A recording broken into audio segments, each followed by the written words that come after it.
You're listening to Readers and Writers with your hosts, James Hill and Athena Paris. I'm Amy Ravi-Chandran, and our guest today is Zack, and we're going to be talking about all the hard truths. So, James, with Rock Hill Publishing, what kind of hard truths have you had to tell your authors recently?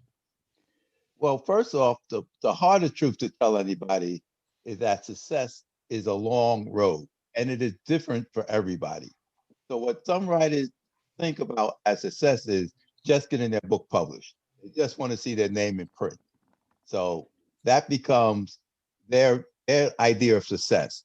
Other people' idea of success is being on the bestseller list, being their names up in lights. So, depending upon your idea of success, it might be a hard truth for you to realize.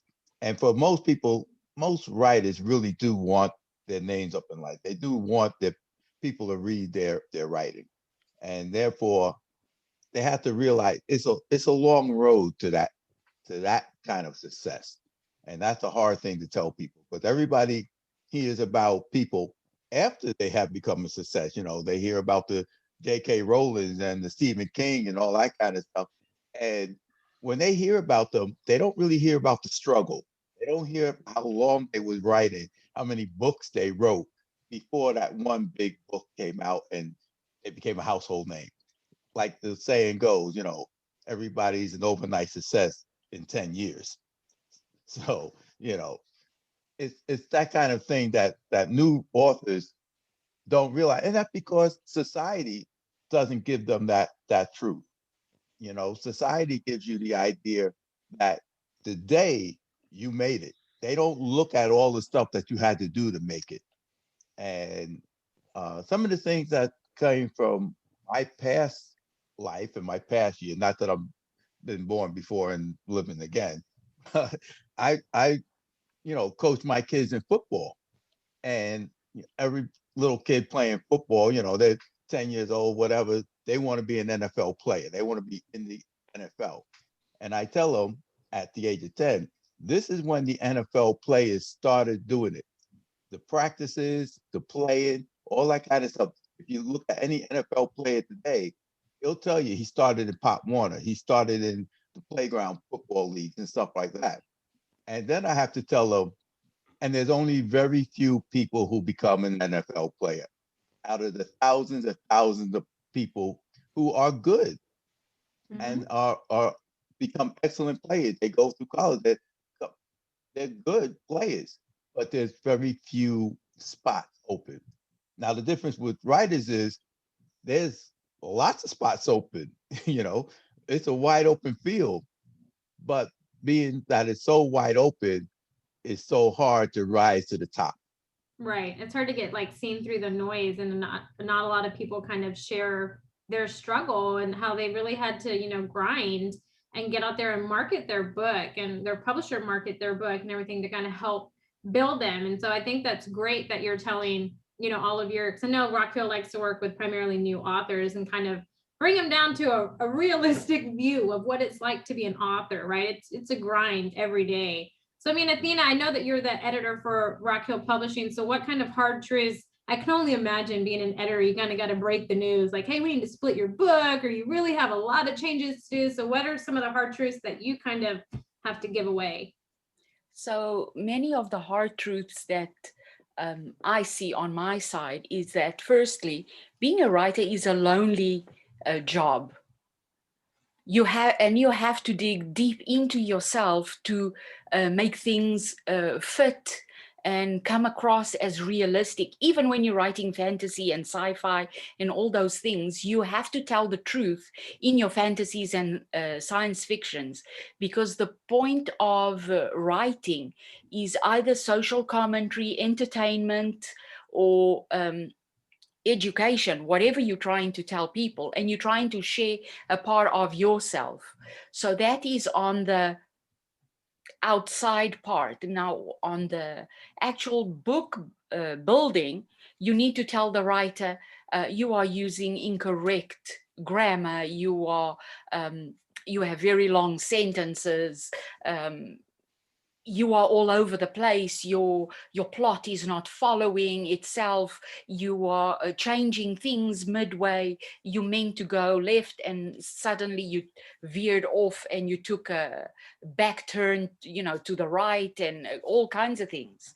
And to produce a good book, you have to look at all the things. And a writer needs to understand plotting and characters. So that, because when you marry the two, that is how it works. But a lot of brand new writers, they don't understand that. They think either my characters are so interesting, they're going to make this, or my plot, my story is so interesting, it's going to be a success. But no, you need the marriage of the two to create that. And still, it's so hard to rise to the top because of the millions of people who all have a story to tell, but they don't necessarily know how to tell that story. And so we have thousands and thousands of books, you know, covering the good ones. Hey, Zach, Yeah.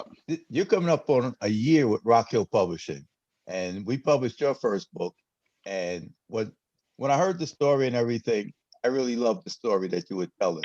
And then, of course, we got into the editing and the working on your book. How was that for you? How did we break your heart? Because I know we did. Well, there's two things there. Is firstly, has it been a year? Because it feels like 10. But that's the first thing.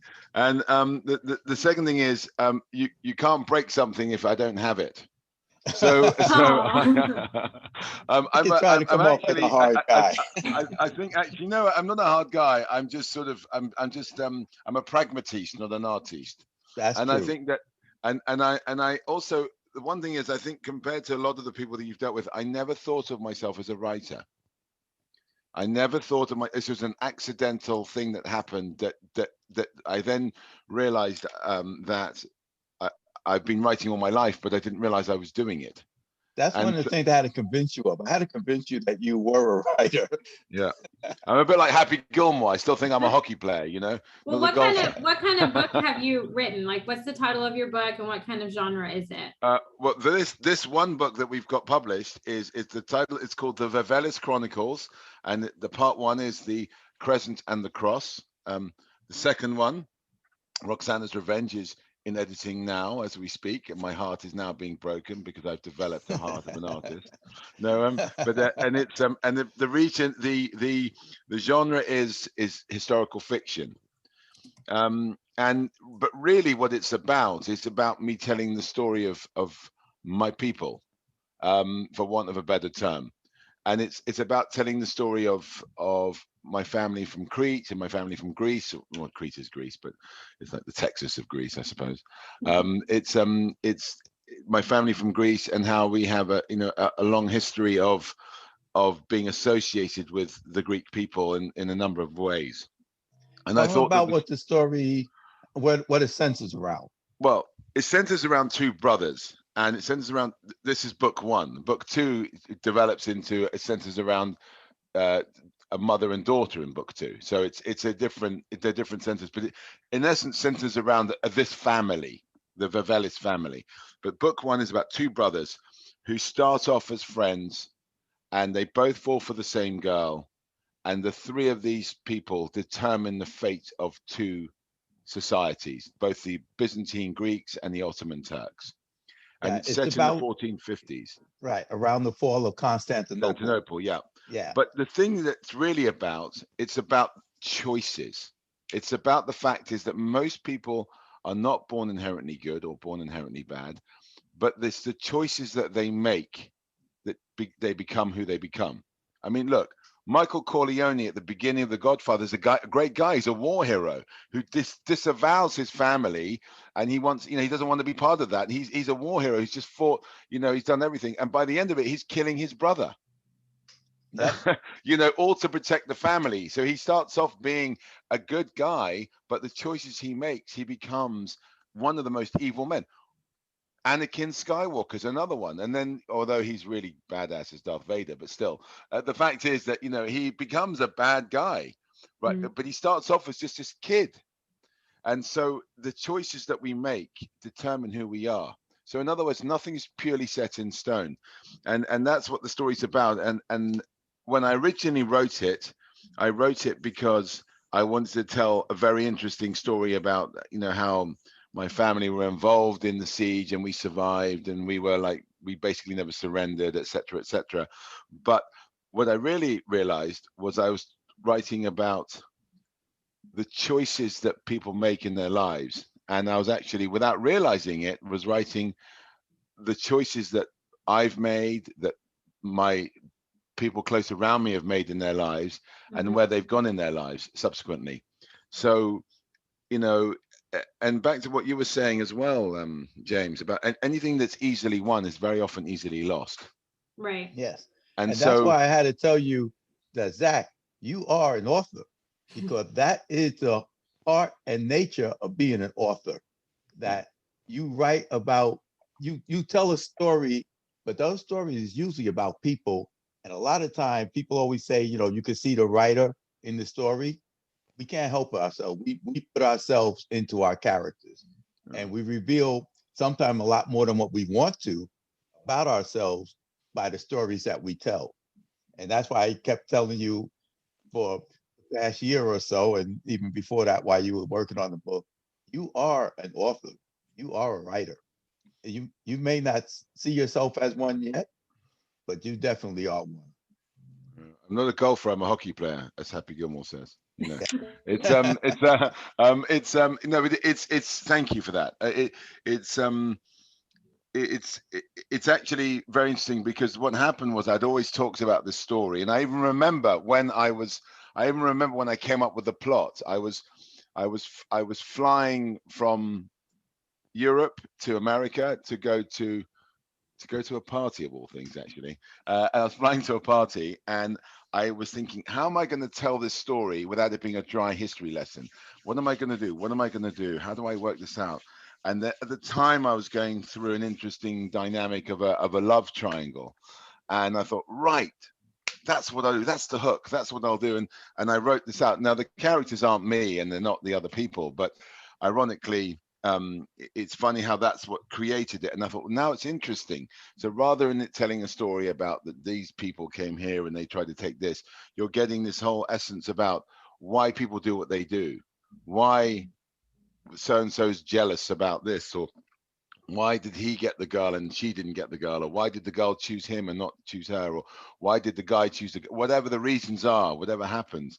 And that is something that, and then I didn't do much with it until my father died. And when my father died, I realized I'd been talking a lot about stuff. I thought now is time to actually put pen to paper. And then when I wrote it and sent it off to a group of publishers, and I had some very positive feedback, and I had a very interesting dynamic with an agent of mine who said, go with the guy who is the smaller publisher, because you'll get a much better understanding. They'll treat you better than if you went with a bigger publisher, which I had an offer for that. I don't know whether that was the right decision or not, but I do know that Athena did help me a hell of a lot with the editing. And what I have actually learned is I've learned my craft now, as opposed to just being able to write. Because another thing that I will be writing something else, I'm calling it the Lexicon Zacharias, which is the Zack's dictionary in English. And it's along the lines of little small snippets of life. Things like inspiration is for amateurs, but scheduling is for professionals. If you want to have inspiration, you give yourself time to let your brain flow into you don't wait for the sunset to come down and go, oh, that's so inspiring. Oh, and it doesn't work that way. Yeah. And also another thing is, and as Athena said, is fiction has to make sense. Life does not. So in other words, the story has to have a plot, it has to have a beginning, it has to have an end. I don't necessarily say it has to have a Hollywood ending, No. but it has to have an end, and it has to make sense. But in real life, things just don't make sense. They Right. No, really they don't. don't. No. And another point as well that you brought up there, James, about teaching your children to be NFL players and stuff like that. I was in my day I was a reasonably gifted athlete, And I decided not to pursue an athletic career because my father and I didn't see eye to eye, and he was an extremely gifted athlete. I then took up competitive sport at an age when most people retire. In fact, my trainers were younger than me. And within a year, I'd won a number of internationals. But it wasn't quite as easy as all that because I'd been training all my life. But on the surface, it looks like, oh, he came out of nowhere and then he just won everything in a year. But it's not, because I'd been training it all my life. I just was very fortunate in a number of areas, was that my weight category meant I had a longer lifespan than if I was a lightweight. Heavyweights have a longer lifespan. And also, I was just fortunate about what happened. But even at that point, I discovered that by the time, even fast tracking everything, I would run out of time before I could really achieve my full potential. But what I did do was I satisfied my own male ego that I could actually do it. That's really what it was about. I could do it, I could achieve it, and I was happy with it. And I think that very often the reason we do things like sports or we write and things like that is to satiate that junk in the trunk kind of thing. You have to prove yourself as a man or a woman, it doesn't matter, as a human being. You have to prove yourself as a human being about you can do these things. See, that's what Rock Hill is all about, and that's why we do new writers mainly, is because, and this goes back to my idea of coaching younger kids and younger people. You recognize potential in people, you recognize talent in people, and you want to nurture that talent, and that's what Rock Hill does, and that's why we took on Zack, because when we read the story, read the idea, we realized there was talent there. There was something that we could build on. I'm glad Zack came to us and not one of the bigger guys, and you know, because we did give him that personal input, and absolutely. he was not just another writer to us. Nobody in Rock Hill is just another writer. You know, they're all superstars on the team, and they always say you can't have a team full of superstars, but you can if you're writers, and you can if you're a publishing house. If you're small enough to be able to give everybody that personal you attention. can also, if you're the Brazil national team in the 1970s World Cup as well. You can be a team of superstars.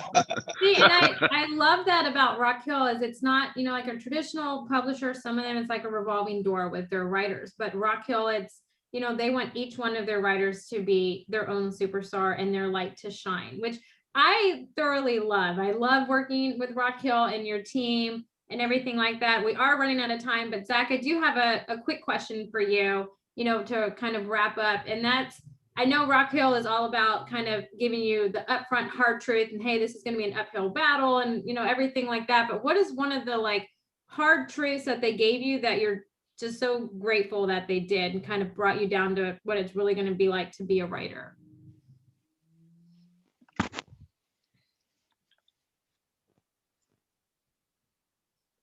There's so many. That there is a killer. There's so many. He's processing it. No, it's because I was trying to think about. In actual fact, the hard truth is that